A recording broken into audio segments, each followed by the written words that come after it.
Hello mga kabibig! Welcome back sa ating bagong YouTube channel. Ito ang pinakamaingay ng YouTuber sa balat ng YouTube. Ako si Kabibig, maglabag-labag na daw with evidence. Ako po, sampal na naman ni Claire Castro. Ipa-NBI daw. Nako, ito kasi si Claire Castro ba?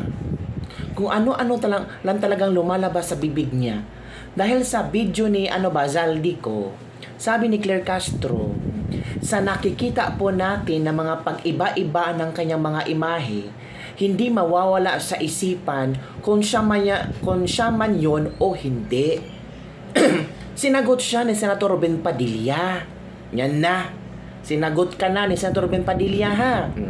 Yusek Claire. Nako, ang sakit naman ito. Wala ka naman po sa budget hearing para ikaw mismo ang sumagot sa mga tanong po ng mga senador. O, there you go. Natakot ba si Claire Castro na umatin sa budget hearing ng PCO? Kasi kabibig, meron kasi nawalang 15 million, no? Sa PCO office, no? Sa vault. Nawala daw yon. At sabi pa ni Ramon Tulfo, bayad daw yon, ibibigay na bayad daw yon sa mga PBBM vloggers. Ngayon, si Claire Castro kung ano-ano lumabas sa kanyang bibig, ito sinampal ni Senator Robin Padilla. Nakakahiya, oy. Senator pa talaga ang nag-correct sa'yo, day. Take note, hindi lawyer si Senator Robin Padilla. Masang Pilipino to. Sabihin nyo, walang pinag-aralan, pero kahit wala siyang pinag-aralan, may alam sa batas, may alam sa respeto at dissenting tao. Ito naman si Yusek Claire Castro. Yusek nga, spokesperson ng BBM, banat ng banat. Sabi na nga ng iba, dapat no, ang isang Yusek no, dapat firm, classy, dapat open-minded, at hindi yung attack dog. Girl, di ba sabi ni Chavit Singson? Kaya ngayon, supalpal ulit si Claire Castro. Sabi ni Senator Ben Padilla na itanong ko po sana sa iyo mismo kung ikaw po ba ang sinasabi nila na nasa audio at kung totoo po ba na may nawawalang 15 million sa opisina nyo at dahil nababanggit po kayo sa social media kasama ang salitang troll. Hala ka! Chairman po ako ng Senate on Public Information and Mass Media. Trabaho ko po ang tanungin kayo na nasa public information, hindi akusahan. Kanya-kanya po tayong mandato, kaya wag po ninyo akong paandaran sa mga pasakalye ninyo. Naku, eto na. Lumabas na ang pangil ni Senator Robin Padilla. Kaya, wag po ninyo akong paandaran ng mga pasakalye ninyo. Nako, eto, nabitag si Claire Castro, pasakalye palang mga ginagawa niya. Mainam din po siguro na ipa-NBI na lang ninyo for verification, sabi nga ni SP Vicente Soto. Kung si dating Congressman Zaldico ang nasa video, para hindi ka po nanghuhula dahil hindi mo po mandatong magtanong. Ang mandato mo ay sumagot at magpahayag ng katotohanan. Agoy! Ang sakit naman ng pasabog ni Senator Robin Padilla, ma'am. Ipa-NBI mo. Or sabi ng isa ni Senator, nako, baka si Claire Castro dapat natin ipa-NBI. Huwag na mapampunggan yan.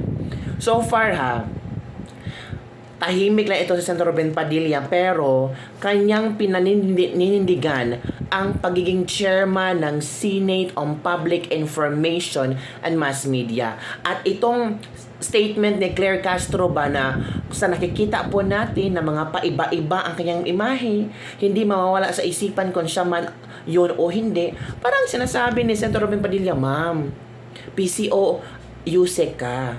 Dapat sumagot ka ng ang mandato mo ay sumagot at magpahayag ng katotohanan, hindi sarili mong opinion. Diba? Huwag mo na i-entertain yung mga question single dyan kasi hindi mo saklaw yan. Kung ano yung magagandang good news sa PBBM administration, yan ang ipahayag mo. Kasi nakaka-inspire yan ng tao. Hindi yung kung ano-anong mga kuro-kuro at opinion mo ilalabas mo. Naku, napahiya si Claire Castro talaga, kabibig. Kaya nga, Nilalaban ni Senator Ruben Padilla itong mga troll. Kasi ang pangalan kasi ni Claire Castro, ang di umano'y sabi nila, ang di umano'y kasama sa audio. Kasama ba? Nandun ba ang pangalan ni Claire Castro? Wala naman. Pero sabi na si Yusik daw yun.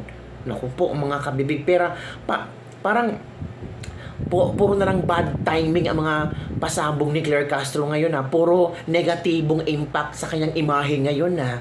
Di ba kabibig? Sabi na ilang, mga ilang araw tahimik si Claire Castro. Ano kaya nangyari? Baka pinatahimik mo muna, pinachill, cool muna kasi masyadong mainit na sa mga statement niya. Ito ang komento ng ating mga netizen. Go po, Senator Ruben Padilla. Sa panahon po ngayon dyan sa Pinas, parang kayo lang po yata ang pwede naming paniwalaan. O, sabi na isang netizen na si Beth Santa Maria. Si Auntie Claire kasi laging nagsisinungaling. Hala, naku po. Imbitahin nyo po, Senator Ruben, kasi marami talagang trolls ang BBM. Nagsinungaling yan si Tito Soto. Tingnan nyo po mga post ni BBM, mga nag-comment po, pareho-pareho pong post sa paninira at mga Duterte, sa mga Duterte allies. Yung mga nagre-react din po, mga ibang lahi, napakadami. Hala. O eto ha, ito kabibig ha.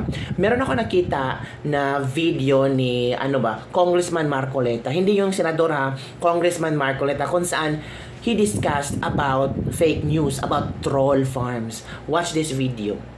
Wala kang karapatan na maging fact checker if you are reeking of political bias. Paano kaya kung ang paninira sa isang political figure o sa isang politiko paid sponsored na? Paano kaya kung ang biggest troll ay ang ating pamahalaan? Buti na lang po, Mr. Chair, inimbitan niyo na rin yung mga taong gusto kong makaharap. Dulad po ng Veraphiles, Traveler, na noong mga nakaraang buwan po ay umatake sa aking ama na si Senator Marcoleta. While we are all espousing for the combating of false or disinformation, sometimes, if not often, yung pong mga tinaguriang fact checker ay sila pa ang naghahasik di umano ng false information or disinformation. Noong pong katatapos lang ng archiving ng articles of impeachment sa Senado, ilang araw lang na nakatatapos ay naglabas ng artikulo ang Veraphiles na sinasabi sa kanilang artikulo, sa kanilang online article, na policed senator judges and imputing that my dad is one of the House members who were identified in the Napoles pork barrel scam. But if one intelligent online user will be diligent enough to do research, malalaman niya po na hindi naman po kasama ang aking ama sa mga pinangalanan ni Janet Napoles do sa 100 na congressman at senador na naging kliyente niya sa pork barrel scam. Hindi ko po alam ba't dun sa titulo pala ng artikulo, ginawa niyang Napoles ang aking ama. Sino po tayo para maging fact checker? Ano po ang karapatan natin na tawagin fact checker kung tayo mismo ang nagpapakalat ng maling impormasyon na that is tantamount to cyber libel? Kung itong mga fact checker na ito ay pinagmumulan ng false information, who do we turn to? Kung sila mismo nagpapakalat ng false information. Para sa akin lamang po, wala kang karapatan na maging fact checker if you are reeking of political bias. Kung halatang halata, kung kanino ka kumakampi, kung sino ang pinoprotektahan mo at kung sino ang kinakalaban mo, you have no right to become a fact checker. Kamakailan po, hanggang ngayon, my dad, Senator Marcoleta, is the biggest recipient of online social media attacks. Kung titignan mo ang analytics at nakikita namin na ito ay heavily funded, boosted, at gumagamit ng mga troll farms. Hindi po ba ito dapat, habang binabalangkas natin itong batas na ito, gawin natin krimen ang pagponto. Because you are deliberately spreading false information because you are using resources. Pinapakalat mo talaga at ginagastusan mo. Doon pa lang, it's a prima facie evidence na ikay gumastos. Ginastusan mo ang paninirang ito.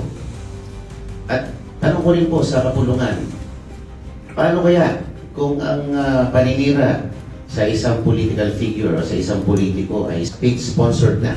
Paano kaya kung ang biggest troll ay ang ating pamahalaan na?